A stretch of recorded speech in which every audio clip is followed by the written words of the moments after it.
Au sommaire de ce numéro du magazine de l'innovation, l'immunothérapie. Quel est le principe de l'immunothérapie? Quels en sont les outils d'avenir? Les spécialistes du domaine apportent leurs réponses. Zoom sur un institut de recherche spécialisé dans l'outil phare de l'immunothérapie, les anticorps monoclonaux. Et pour terminer, la rubrique chiffres clés. Mais tout de suite, le reportage. Alors, le principe de l'immunothérapie, c'est le danger de la réponse immune. Cette réponse immune, elle est essentielle à la vie parce qu'elle nous défend contre les agents infectieux. Pas de réponse immune, pas de vie. Mais la réponse immune doit trouver un chemin très particulier entre la reconnaissance de ce qui est extérieur et dangereux, comme des microbes, et ce qui est en fait les propres déterminants de l'individu.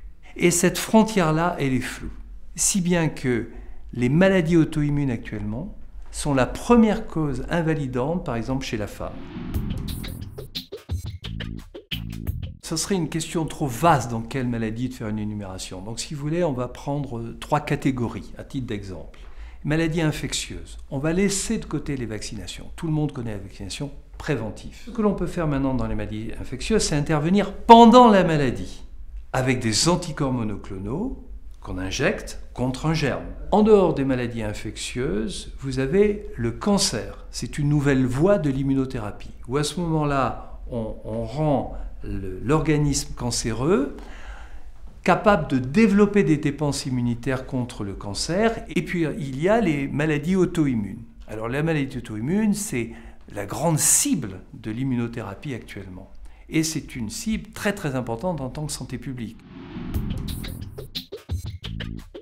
Un vaccin thérapeutique, c'est un médicament, la plupart du temps d'origine biologique, qui est donné à des patients qui souffrent soit de cancer, soit de maladies chroniques infectieuses.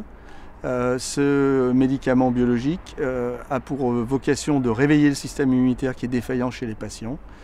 Il est innovant parce qu'il utilise des signatures du cancer, notamment des antigènes tumoraux, et on utilise différentes technologies pour stimuler ce système immunitaire contre cette signature, contre cet antigène tumoral. Ces vaccins vont offrir l'avantage de pouvoir être combinés avec les autres traitements existants au jour d'aujourd'hui, que sont la chimiothérapie, la radiothérapie et la chirurgie.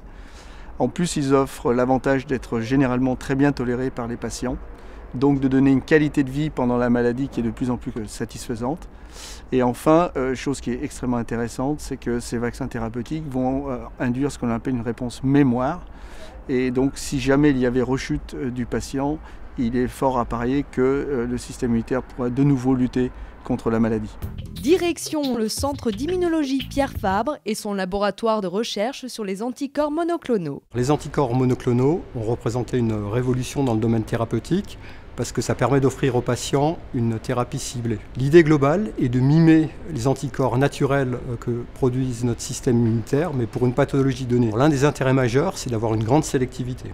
On va pouvoir tuer une cellule cancéreuse sans causer de dégâts à la cellule saine qui est juste à côté. Ça permet justement de limiter les effets secondaires, les traitements sont beaucoup mieux tolérés et donc en plus de l'efficacité thérapeutique, en fait, on a un confort qui est beaucoup plus important pour les patients. Un autre avantage, c'est de permettre des traitements plus espacés. Pour un cytotoxique, il faudrait une administration toutes les heures, parce que la demi-vie plasmatique est très courte. Pour un anticorps, le patient ou la patiente peuvent avoir une administration une fois par semaine, toutes les 2 semaines ou plus tard toutes les 3 semaines. Au jour d'aujourd'hui, on connaît de grands succès en oncologie, contre des tumeurs solides, le cancer colorectal, du sein, contre également des tumeurs liquides et des mélanomes, et également dans le domaine des maladies anti-inflammatoires chroniques.